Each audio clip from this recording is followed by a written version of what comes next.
तस्करी करणाऱ्या वाहनाला बजरंग दलाच्या कार्यकर्त्यांनी 18 किलोमीटर पाठलाग करीत एरकर जवळ पकडले. मालेवाडा जवळ असलेल्या बोगाटोला तालुका धानोरा येथून चारचाकी वाहनात निर्दयतेने 13 गोवंश दाटीवाटीने भरत अवैधपणे कत्तलीकरिता जनावरांची तस्करी करणाऱ्या वाहनाला मालेवाडा बजरंग दलाच्या कार्यकर्त्यांनी मालेवाडा जवळ अडविण्याचा प्रयत्न केला. मात्र त्यांना हुलकावणी देत वाहन सुसाट वेगात पळून जाणाऱ्या वाहनाला तब्बल 18 किलोमीटर पाठलाग करीत बजरंग दलाच्या कार्यकर्त्यांनी पकडत एरकट पोलिसांच्या स्वाधीन केले.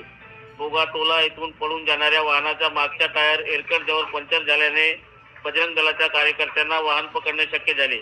यावेळी वाहनातील 13 जनावरांपैकी 1 जनावरांचा मृत्यू झाला होता, तर 12 जनावरांची रवानगी एरकट पोलिसांनी गोशाळेत केली आहे व आरोपी विरोधात गुन्हा नोंद करण्यात आला आहे, अशी माहिती आज दिनांक 31 मार्च रोजी एरकट पोलीस मदत केंद्राच्या वतीने देण्यात आली आहे.